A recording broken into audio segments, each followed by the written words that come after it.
oneness of our original awareness state is evident when a baby is born. The baby recognizes nothing of its surroundings. As far as a baby is concerned, everything is still oneness. We then start to learn to interpret the stupidity of our brainwashed parents. We then learn a number and language system and become indoctrinated in the seductions of our other senses, and so the reality we call life starts to take shape. We then store a memory bank full of events to recall.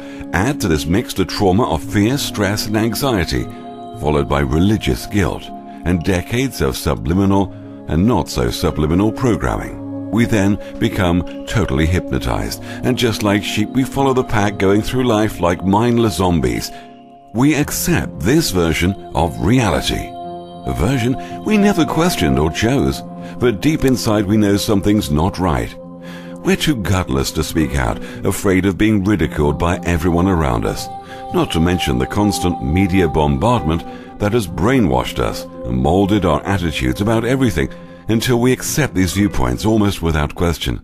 But now the time has come, the time to question our true reality. So, get ready. Everything that you think has been real and true will fade away.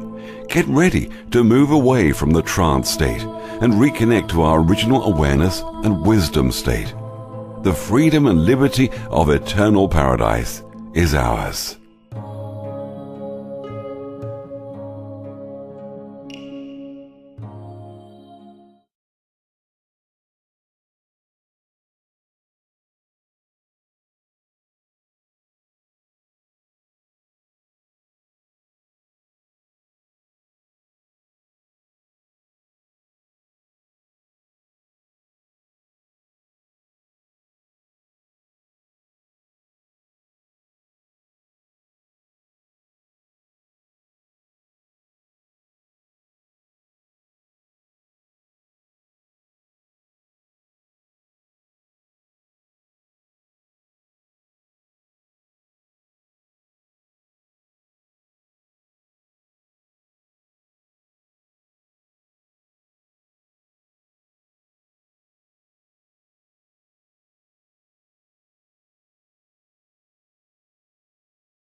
Then, oneness decided it would like to experience a new reality in which it can experience itself subjectively.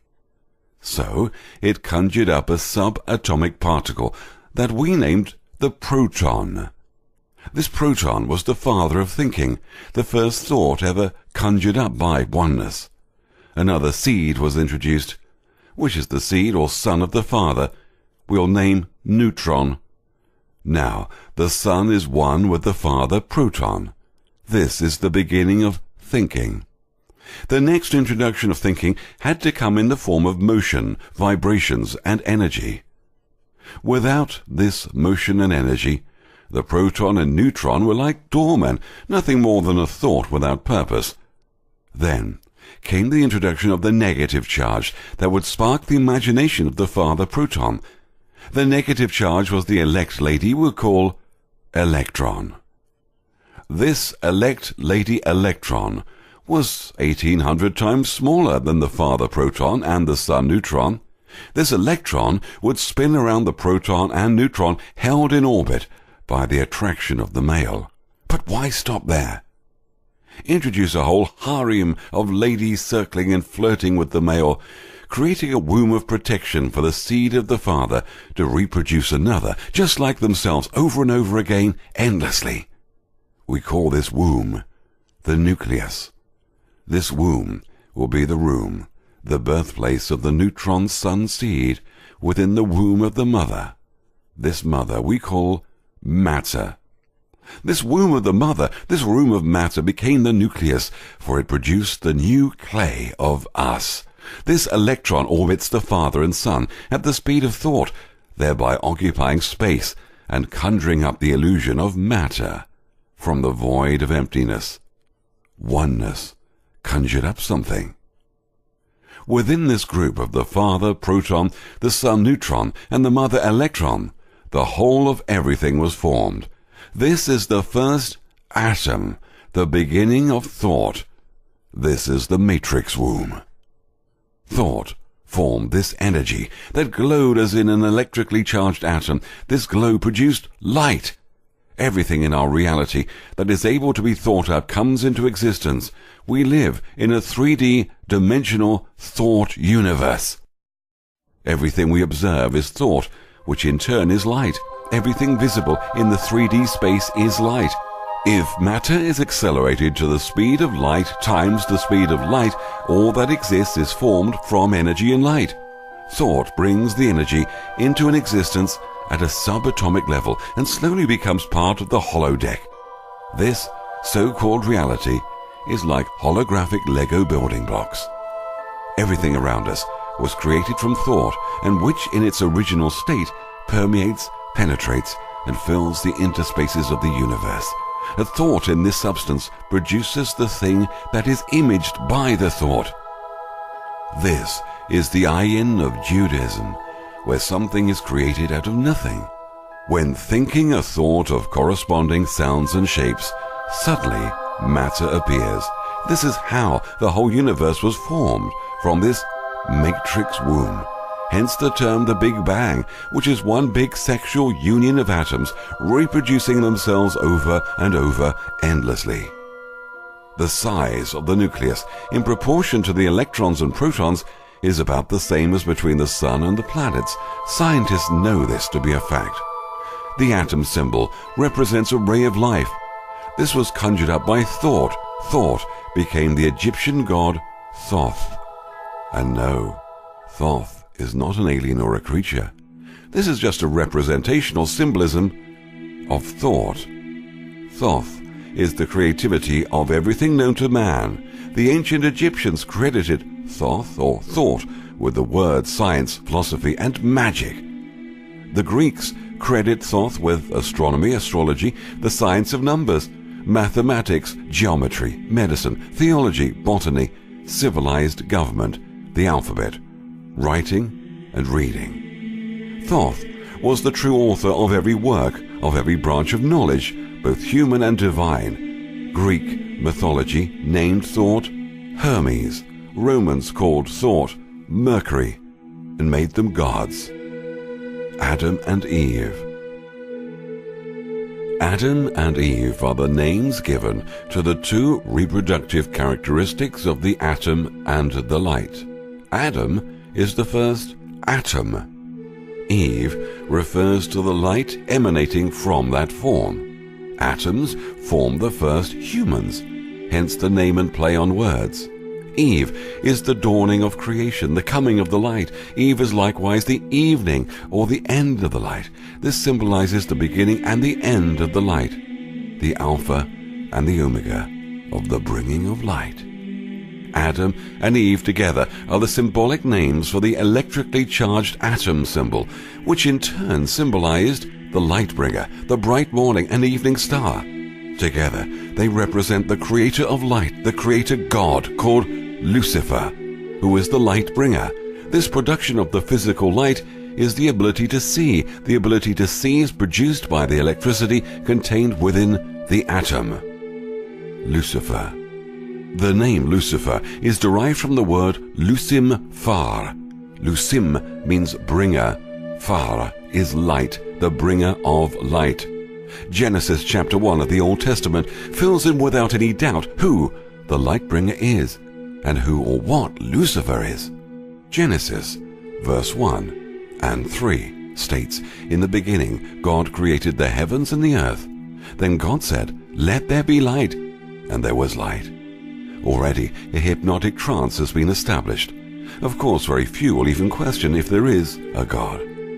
The same concept of the light bringer has been applied to Jesus as well. In the New Testament, Revelation 16, we read, "I, Jesus, am the light and morning star." Jesus is the light, therefore Jesus is Lucifer. In fact, all religions are based on sun and moon worshipping: Christianity, Islam, Buddhism, and Judaism. They all unknowingly worship Lucifer, who is the light bringer. Of course, religion demonized Lucifer, and all the arrogant sheeps of the world still think that he's some horned devil entity or fallen angel which keeps the public from ever finding the truth about the light association with atoms. The fact is that we are all Luciferian in a sense of the word, as we all use thought, which is light energy. Everything requires thought. A word requires thought. Everything around us is light, sounds, vibrations. Words vibrate, everything vibrates, and vibration is energy. Energy glows, and energy is light. So, thought is light. Shaitan is the Arabic word for Satan, which means knowledge or enlightenment. This enlightenment is the notion behind the name of Lucifer, the Lightbringer, thereby making Lucifer and Satan two names meaning the same thing. Both of these names, then, refer to enlightenment, or coming to the light of the knowledge of the truth. This name Satan is also derived from the name Saturn. El, spelled E-L, was mentioned as the father of all gods in Egyptian mythology. El is the inspiration for the term electricity. Electricity. Electricity is produced by the elect lady, the electrons of the atom. El is the great architect of the universe, the so-called created God, the bringer of light. The word architect is referring to the arcing ability of electricity. Now, that oneness has conjured up thought, and thought has conjured up this three-dimensional universe. It was time to conjure up or think up the human race. The first humans were set up around the world, and the sex act for reproduction was introduced. So, too, was the illusory birth and death that was also established.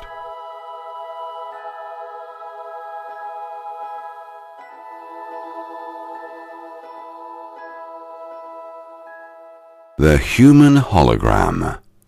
Humanity itself is an illusory form.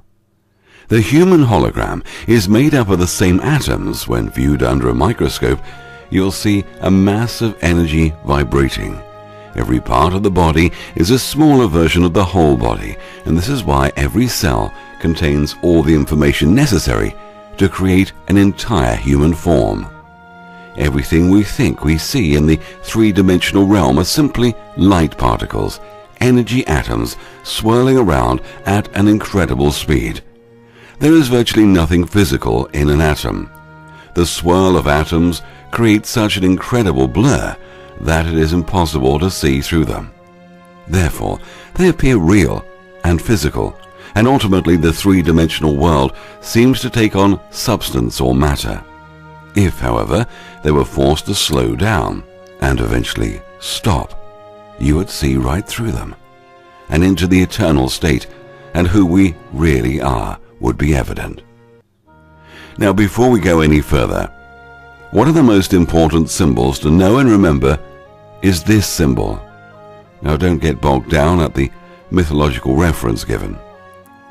This symbolizes the three levels of consciousness, or the three main levels of the illusion. This is like a formula for looking at everything in this three-dimensional universe. There are also sub-levels within these three levels themselves. This concept must be understood to comprehend this occult knowledge and understand this documentary as it is explained on different levels of the illusion, sometimes away from mainstream. The reason we need this formula is because we cannot see everything with our limited five senses. Even with complex technology, this is still limited. Once again, we view this technology with the same limited senses. Another reason is that we've been disconnected from other realms of reality and cannot see the other frequencies or realms. For example, the human body on one level of the illusion is flesh, blood and bones. Yet on another level, the body is a waveform made from light and chakra points and has waves of auras emanating throughout the body. Another deeper look at the body, which is made up of light atoms, the electrons spinning around quickly to give the illusion of solidarity form.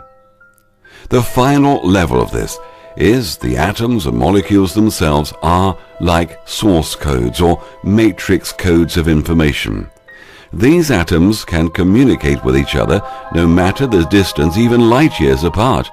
This is because time and space are an illusion. Now, let's have a look at the human brain.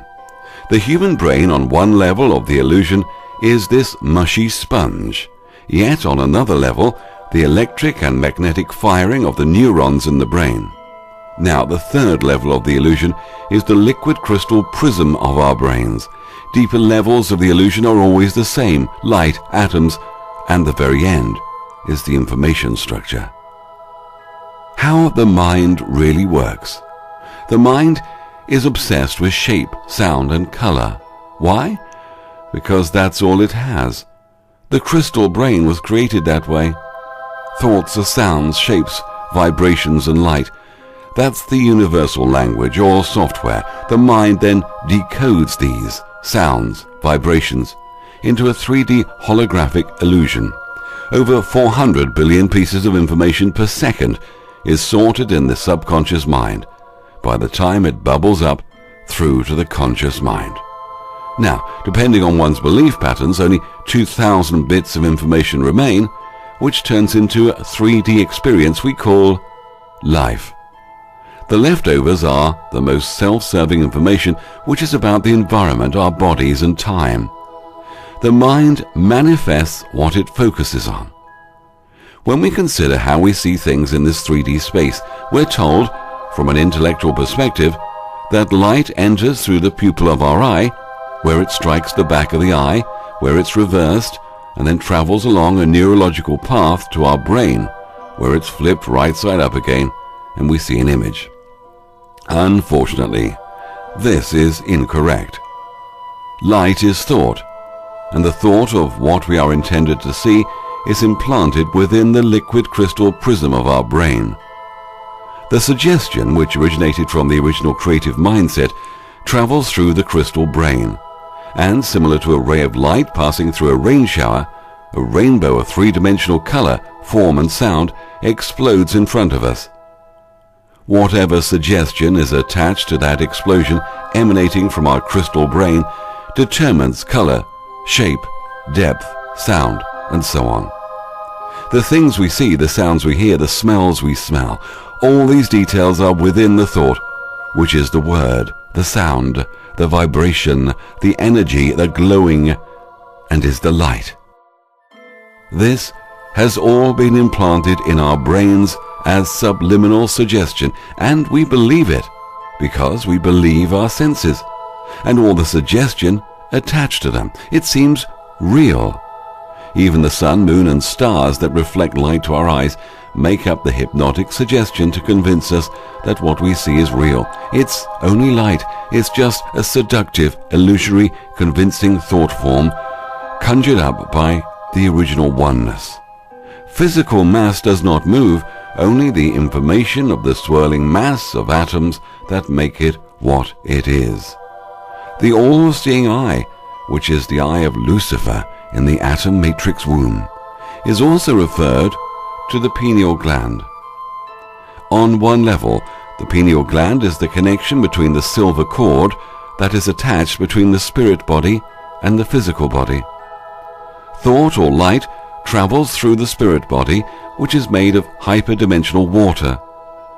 Humans and everything that has life has an etheric body which looks identical to the physical body but functions at a higher frequency. In fact, it is at the same frequency as the ether. The spirit body has access to all possible realities within the matrix illusion, which also connects us to our original oneness, or as some people will call, the God connection.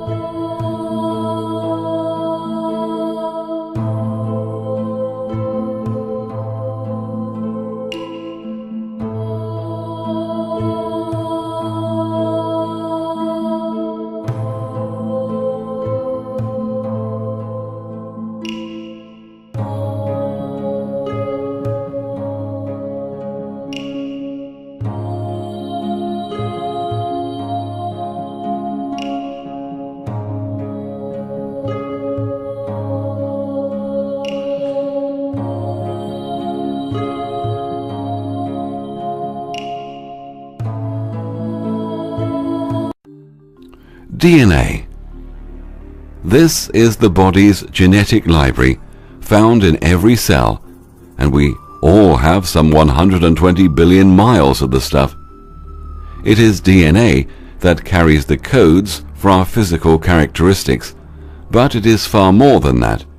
It contains in excess of 100 trillion times more information than our most sophisticated storage devices.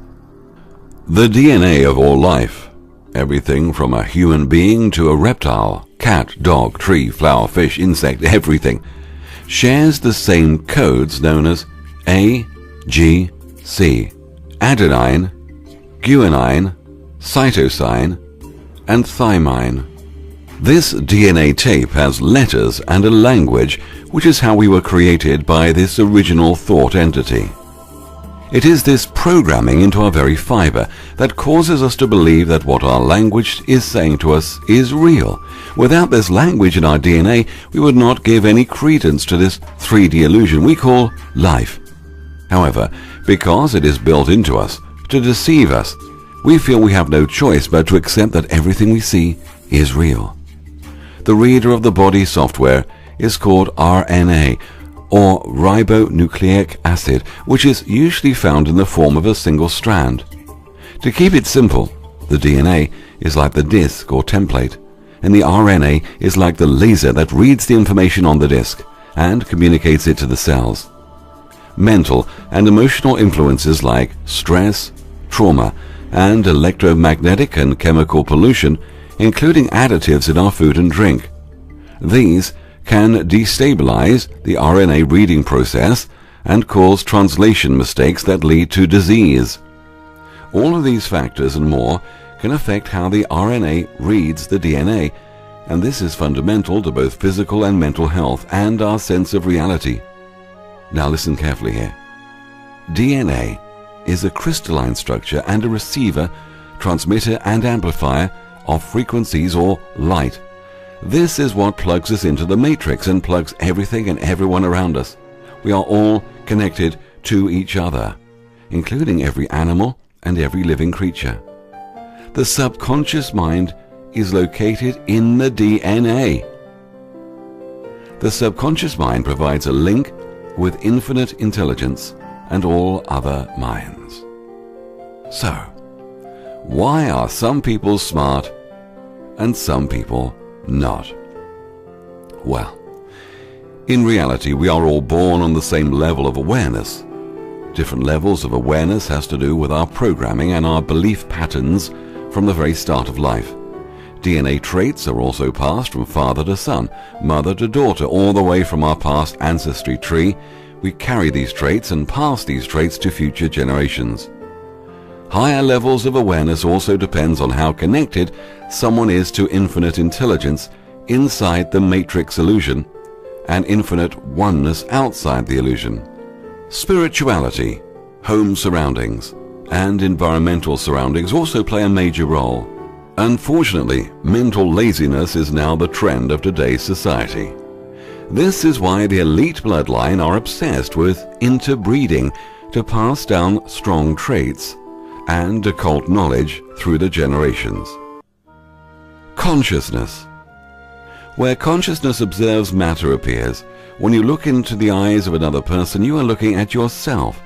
When you have high levels of awareness, you will sense this one conscious.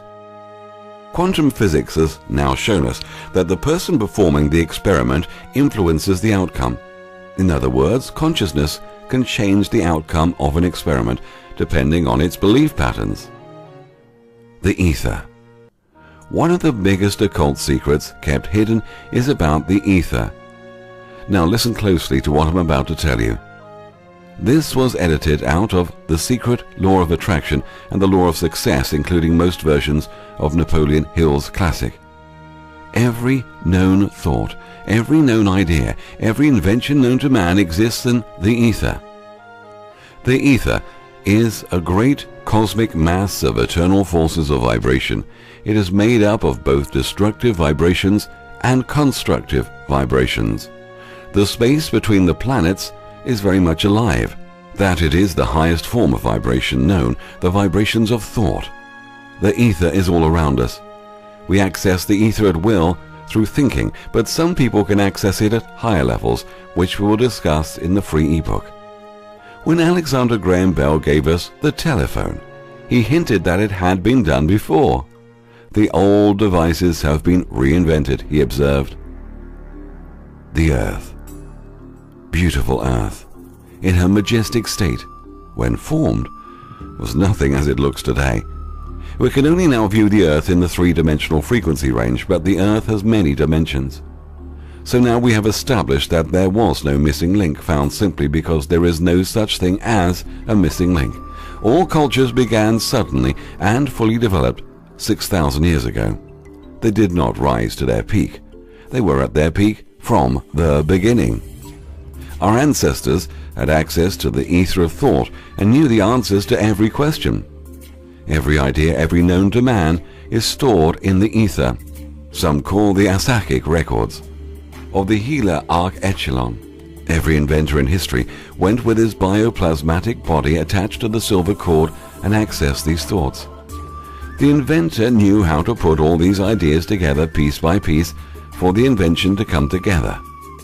Also, people in their sleep can acquire great ideas, inventions, and mathematical and scientific blueprints that form these inventions. Great writings are acquired in the same way. Before the deluge, this was done so much easier than now, as humanity was tuned in to higher frequencies of consciousness, a direct link to the intelligence source. So no one up to this day has ever discovered anything, just a rediscovery. Think of the human mind like this: a state-of-the-art computer with a hard drive having access to every possible infinite supply of software programs that's never, ever ending. That's the ether. The fabricated stories of alien spirits or channeling the dead are all communications of thought in the ether. Channelers channel thoughts from the ether. Every human brain communicates with infinite intelligence, but only a few know how to master it. Someone has been lying to us. It needs to stop. People need to know the truth. Explanations. To answer the many intelligent questions that have been asked on the Holographic Universe series, made for Year 6 students to comprehend, including questions like, if a truck hits me, will I feel it? Is that an illusion? Or, is paying the bills every week an illusion? The answer is yes. It's still an illusion. This 3D illusion is our reality and our experience. We see it and feel it on every level of our existence through the 5 senses. Reality is merely an illusion, albeit a very persistent one, said Albert Einstein. In 1982, a remarkable event took place. At the University of Paris, a research team led by physicist Alain Aspect performed what may turn out to be one of the most important experiments of the 20th century. You did not hear about it on the evening news. In fact, unless you're in the habit of reading scientific journals, you'll probably have never even heard Aspect's name, though there are some who believe his discovery may change the face of science. You can read about it at www.theholographicdisclosure.com. There is no out there. It's all happening inside our brains. The universe is inside us. The universe is there only when we wish to observe it. Every section of it breaks down to a level one wishes to observe.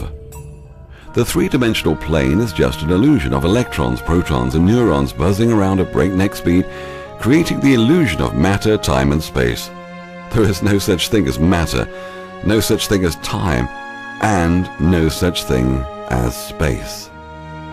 Scientists can't understand why subatomic particles can communicate instantly with each other over staggering distances because they're thinking in terms of space, but there is no space involved.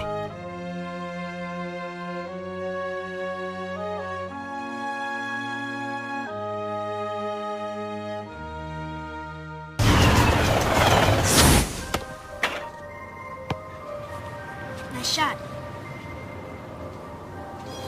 How can a system or an object be in 2 or more states at the same time? It's very easy.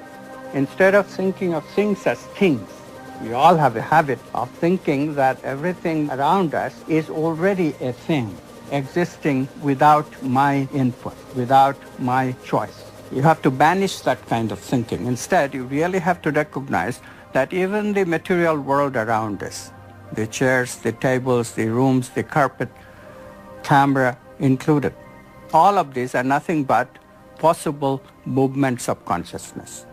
And I'm choosing moment to moment out of those movements to bring my actual experience into manifestation.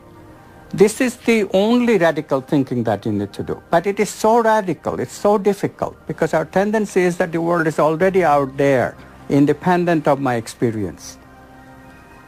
It is not. Quantum physics has been so clear about it. Heisenberg himself, co-discoverer of quantum physics, said atoms are not things. They are only tendencies. So instead of thinking of things, you have to think of possibilities. They are all possibilities of consciousness.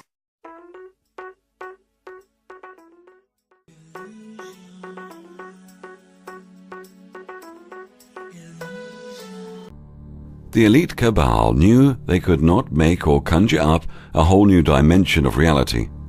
Instead, they wanted something almost as good. This group of individuals with the same eternal power also wanted to have your power and my power. Imagine that this group wanted to take possession of all that is ours. However, they can't take it from us by force because it's locked inside us and it is who we are. Still, they desire to at least control it. This group wished for our power to work in unison with their power, and the enormity of that combined strength of power and knowing would make them greater than the greatest, the most massive force in existence. Imagine again that all that knowing you possess has within it the power and strength to exist forever. There's no beginning and no end. You have the power and wisdom to be eternal. Imagine that you're filled with this knowing and completely possessed with this eternal power and strength. This is about as powerful as anyone could hope to be. Let's imagine that this knowing not only exists in you, but it exists in every person on the planet. It's not something you have to go out and find. It's just there, in you, and in everyone that ever walked on the face of the earth. Early Babylon. For all of those who were faithful to this so-called creator, God, El, the God of matter, became the elect, the chosen and faithful. They were the saints of God who were promised riches and power and would reign with El if they would just put their faith in him. This was the covenant, the agreement between man and God. This covenant was kept in an ark, the Ark of the Covenant. The ark is the arcing characteristics of electricity. If anyone was to touch the ark, other than the high priest, they would be electrocuted and struck dead. Remember now, electricity is created through hypnotic suggestion, or the thought process, not, as we've come to believe, that it's generated by means of all manner of machinery. The elite of today think they're gods themselves, the saints of gods, the elect and divinely appointed rulers of humanity. They apply the principle of subliminal messaging taught to them by the old cabal of the past through religious and intellectual institutions, turning that power into material wealth. They control and enslave everyone on the planet whilst giving everyone a false version of reality to experience. The old cabal bloodlines from the beginning of time all the way to the new generation bloodlines are the shakers and movers of this world from behind the scenes. These cabal bloodlines are known by the title Moria, Conquering, Wind, the Family, and the Enlightened Ones. The Olympians, or the Circle, is a secretive title which is given to members who have participated in the highest degree ritual, known as the 360th Full Circle Ritual. The Pindar, which means the penis of the dragon, is the leader who rules over the council of 13 druids directly under Luciferian control. He is the highest level on Earth. The most popular name they are known by is the Illuminati, which basically means to be illuminated into knowledge. They actually hate being called the Illuminati, as this is a broad spectrum title given to anyone in the higher degrees who is illuminated into occult knowledge. Occult, by the way, means hidden. There are over 800 secret societies and mystery schools worldwide. Religious factions, government, and scientific institutions are on some levels secret societies themselves. Another powerful player in the game is the Jesuit order. However, not all of these societies are involved in any conspiracy or wrongdoings. Most of them are clueless.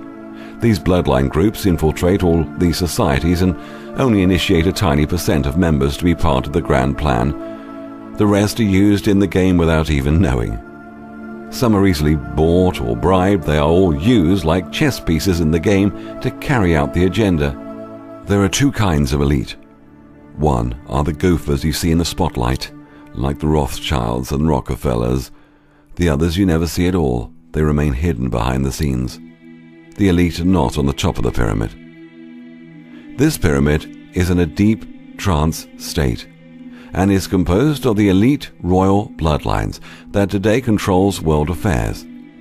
Institutions such as the Vatican, the monarchy, the United Nations, NATO, the World Bank, the World Health Organization, the Club of Rome, the Council on Foreign Relations, the Trilateral Commission, the International Monetary Fund, the Red Cross, the Red Crescent, the US Federal Reserve, United Way, Habitat for Humanity, World Wildlife Federation, Greenpeace, the Salvation Army, Red Shield, Rothschilds, Watchtower Society, Jehovah's Witnesses, the Church of Jesus Christ of Latter-day Saints, the Roman Catholic Church, Protestant and Evangelical Christian organizations, the World Zionist Movement, the media, the movie industry, the recording industry, the Corporation of the United States of America. You name it, they own it and manipulate it in one way or another.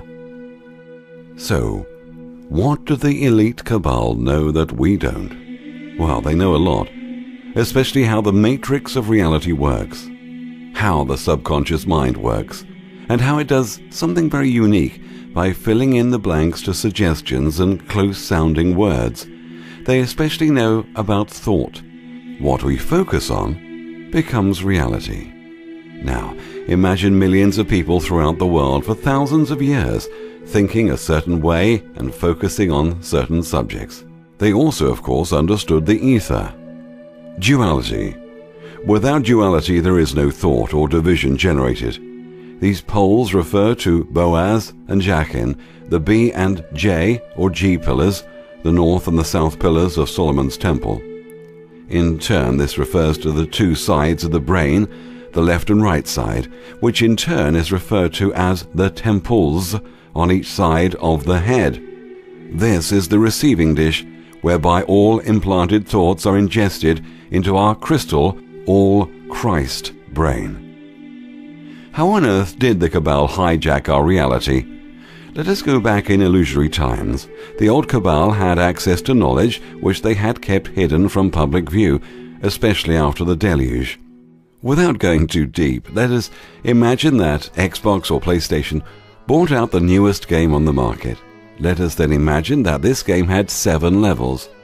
This new game was very complicated, in fact no one could master it. In fact, this video game was so complicated that no one could go past level 1.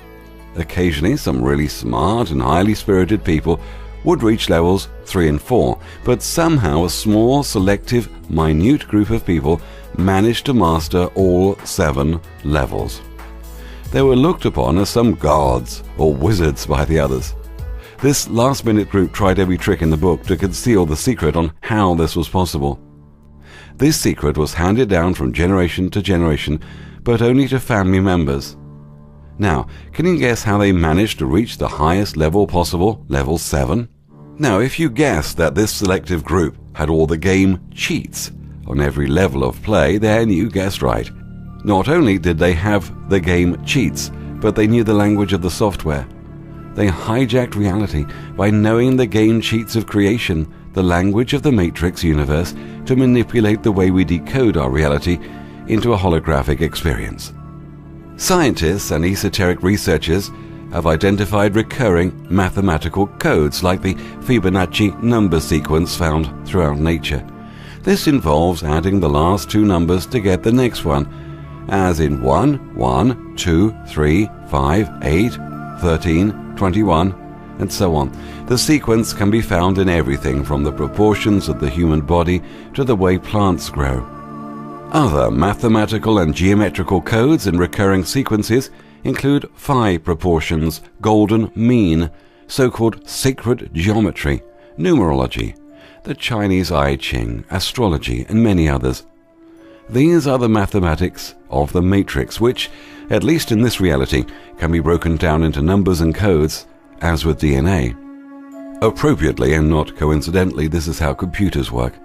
Everything you see on a computer screen, including the colors, are sequences of numbers using the binary system, based on a 1 and a 0. This is an expression of the duality and polarity of the matrix. Let's take a look at some of the ways they did this. Remember in video 1 how the subconscious and conscious mind really works. The mind is obsessed with shape, sound, and color. Why? Because that's all it has. The crystal brain was created that way. Thoughts are sounds, shapes, vibrations, and light. That's the universal language or software. The mind then decodes these sounds, vibrations, into a 3D holographic illusion we call life.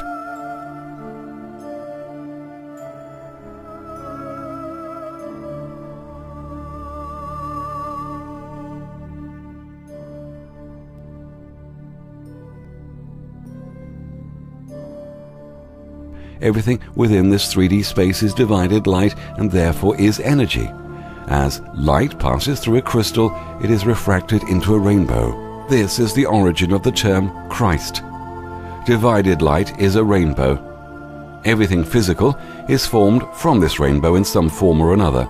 Everything, from the tiniest subatomic particle to the galaxies above, is made of bits of the rainbow. The rainbow canopy of light that surrounds our true awareness has seduced us into accepting the illusion as the real deal. This is the sacred geometry, or sexual geometry, that holds the conjured-up illusion intact. Without this mathematical wizardry, nothing would appear as three-dimensional. Now, this is where the information on this documentary starts to go in all directions. I could not possibly explain everything in 7 video presentations, which are already quite long. Arm yourselves with this info to stop the coming devastation and create a better reality by changing your outlook on the material world. More information on www.theholographicdisclosure.com. Subliminal messages shape and control our reality. Subliminal. A subliminal is a message that does not rise above conscious threshold. A subliminal is designed to act on the mind at a subconscious level. If subliminal messaging were rational and able to be recognized on the conscious level, it wouldn't be subliminal. We would never pay attention to it. The 3D world is one huge subliminal. The body has 5 physical senses programmed to be receptive to the 3-dimensional illusion around us. The way these senses pick up the signals from the 3D curtain is through subliminal messages. There are 2 kinds of subliminal, one in nature and the other is manufactured. Man-made subliminals are constructed through such techniques as simple shapes, sounds, and colors. And then the more complex multi-layered methods such as reverse imagery, reverse symbolism, distorted symbolism, reverse speech patterns, neuro-linguistic programming techniques, and the elaborate use of the language and number systems, among other devious modes of manipulation. The subconscious mind creates this 3D reality through subliminal suggestion. The knowledge they possess is called Kabbalism, the ability to manipulate matter one molecule at a time. They apply the principle of subliminal messaging taught to them by the old Cabal of the past through religious and intellectual institutions. Kabbalism has kicked into high gear with the onslaught of the Renaissance around 1000 AD. The Renaissance means the rebirth of thinking, which is not to say they stopped thinking, but a total push for total domination, total submission and total control was now on. Subliminal messaging, hypnotic suggestions, sigils, archetypes, wordplay, so on and so on. These things program the subconscious mind, and we create the reality they want us to experience.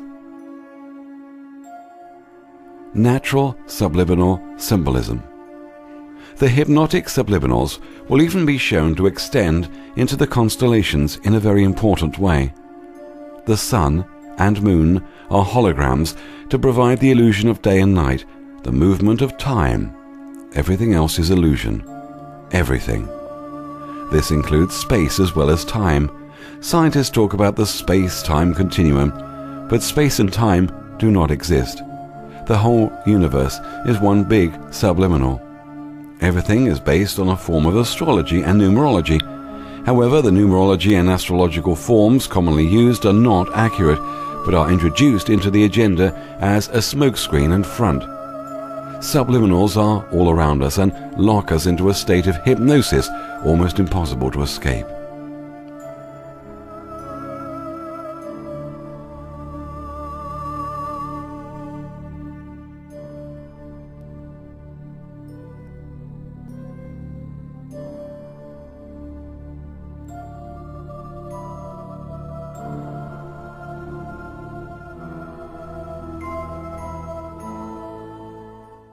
There are many symbolic subliminal messages set up throughout the world today. These include cities, countries, geographical formations. The streets are completely saturated with triangles and pyramids. Next time you go to work, have a look in your building at all the shapes and triangles everywhere. That you are a slave, Neo. Like everyone else, you were born into bondage. Born into a prison that you cannot smell or taste or touch. A prison for your mind. Symbols have hidden meanings in them. They work on the subconscious mind. Replicating or repetition is the strongest form of hypnosis. When this is coupled with fear-based trauma, the victim is rendered impotent and unable to escape. Every major event, past and present, that has ever taken place in the world, we have been programmed to experience it through subliminals. Nothing, and I mean nothing, is left for chance. The pentagram is one big subliminal. The pentagram and other shapes are codes that relate to the mathematics of the matrix and affect how DNA interprets reality. They are placed all around us to manipulate the way we decode our reality into the holographic experience.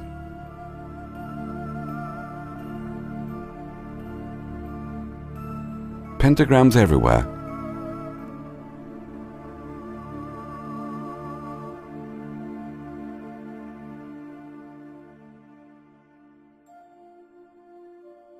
Washington.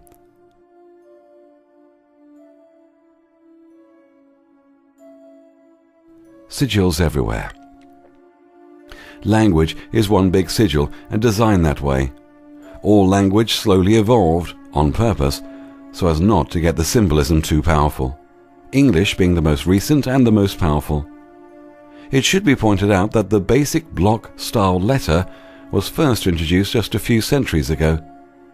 I could possibly not explain the word associations and go into the alphabet meanings, as it's huge to explain.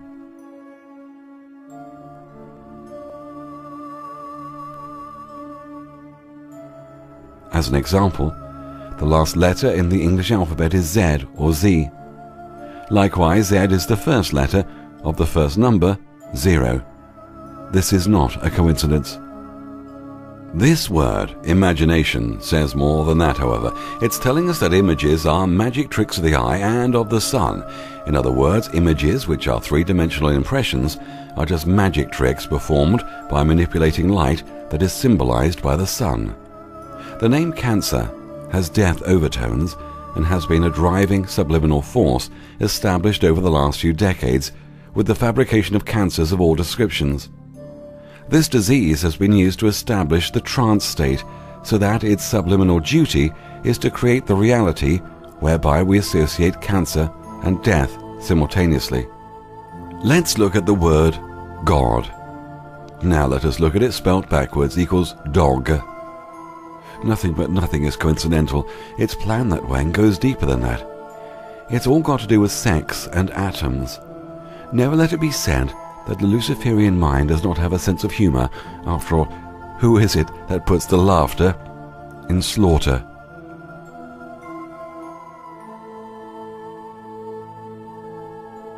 Let's look at this word, Zion. Zion equals N-O-I-Z, when reversed equals noise. That's all that Zion really means, it's just noise. There's nothing sacred about Mount Zion in the old city of Jerusalem.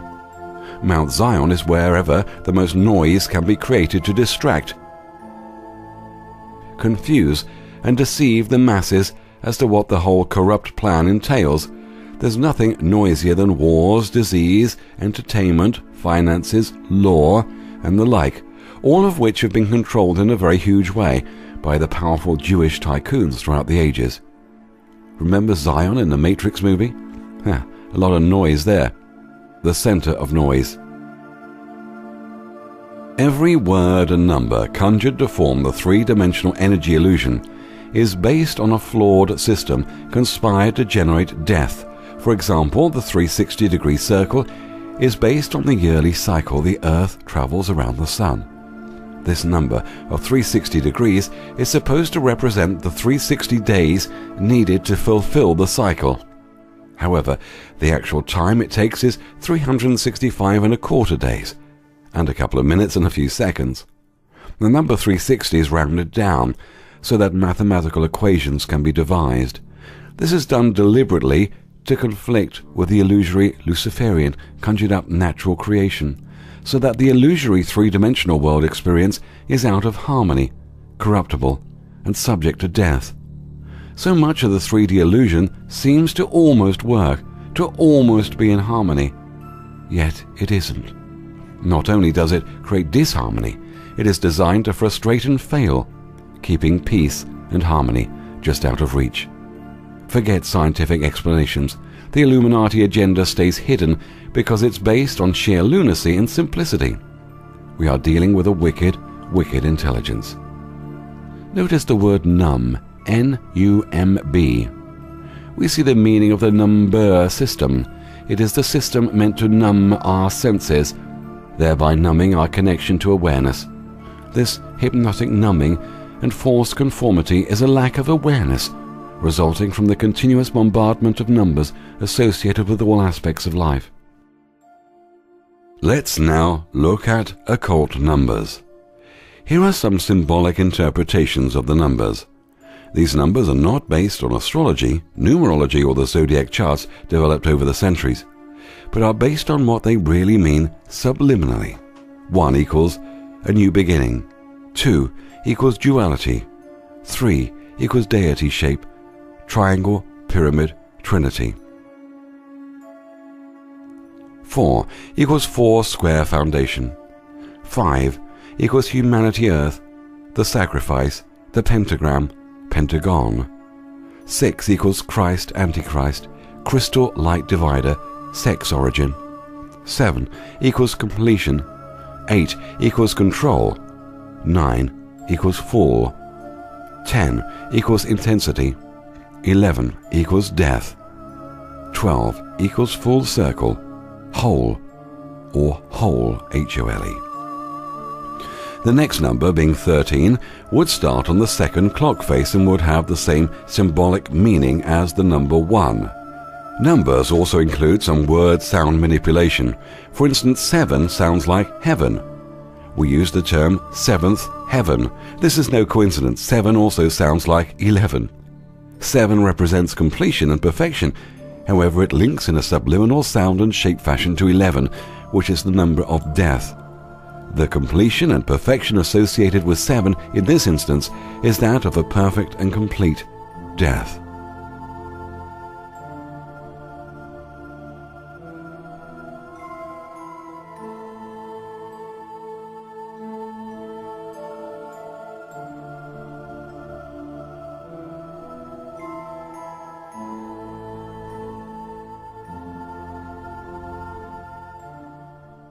Now, Let's look quickly at 911. 911 is the number of the fall into death. The first day of creation, according to the biblical Old Testament and the Hebrew calendar, is regarded as September the 11th, or 0911. This is the first day of the fall, and according to the fabricated story of creation, it was the day when the fallen ones, the mythological Nephilim race, rebelled against God and were cast out of heaven. Chris Angel implies that nobody could have predicted 9/11. In fact, there are hundreds of people who could have predicted it, if not thousands. Many of the elite of America were told not to fly that day. Marvin Bush, the president's brother, along with Wirt Walker, their cousin, were in charge of security through their parent company, SecureCom, for the WTC, United Airlines, and American Airlines, and their contract ended on September the 11th, 2001. The United States of America currency replaced the gold standard in international money markets. This had to be done to bring about a massive sigil, magic, voodoo, miracle-style event. The event was the World Trade Center attack of 2001. The money issued with all the sigil magic markers and subliminal suggestions were created for the 2001 series and came into circulation in late 2000. The combined energy hype from the Y2K fiasco had already placed the population of the industrialized world in a hypnotic trance, which was deep enough to react to and be manipulated by the sigil symbolism and suggestion in the 2001 series of bills.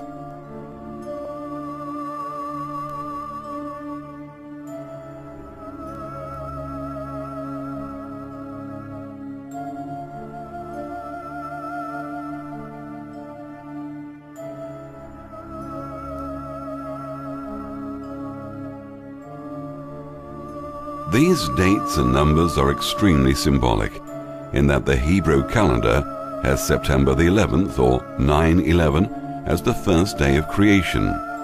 This date originates with the conjuring up thought process, and the Old Testament is just one of their holy books. The fabricated Hebrew nation, in conjunction with what would eventually include Christianity and Islam, together became the children of Abraham and the duality religion of manipulation. Below we have the USA $1 bill.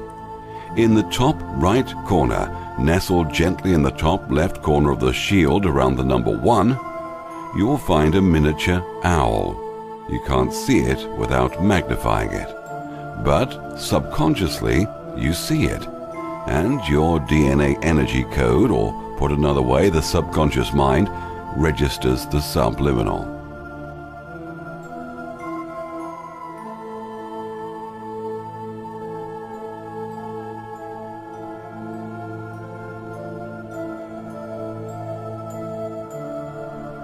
The large owl seeing eye. Now, look at this one at a distance. Step back a few feet from your monitor if you need to, and it will become extremely obvious that the owl is the intended subject. Do you see the owl's face? George Washington's face is the top beak. His throat is the bottom beak. The eyes are offset and in different colors so as to give the lifelike 3D realistic feeling. Remember, everything within the 3D illusory trance state is designed to implant all of the subliminal messages that in fact not only manipulate this illusory plane according to the agenda, but actually conjures up the 3D realm that we're convinced is real. 666 has been suggested since its inception in the cradle of civilization and used by religious groups throughout the world to establish the notion of an antichrist, a beast, and a monster devil. The number 666 to those with Christian roots represents the devil, Satan, the beast, portrayed by Christianity as the spirit of evil and promoted by Satanists like Aleister Crowley, 666 actually represents the anti-logos, the unreason, which leads to all forms of evil. It is the child of evil, the child of destruction, who is a deadly enemy of knowledge, wisdom, and truth, an enemy of love, peace, reverence, and harmony. It is the anti-logos in a myriad of forms. The Washington Monument is 666 feet in total.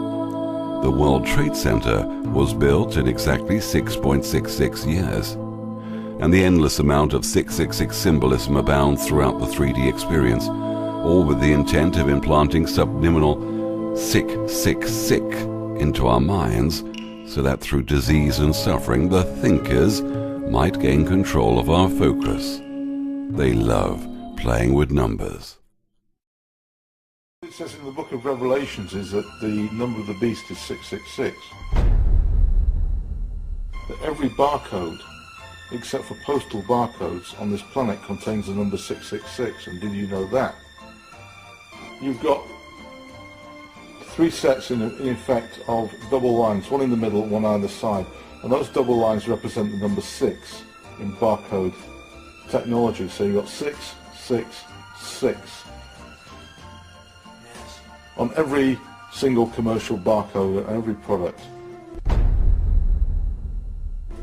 And there are a few people around who produce little stickers that you can put on barcodes to maze them, to stop they claim that there is a malign energy coming out of all barcodes, a poisonous sort of etheric field, and you put numbers on them to maze them.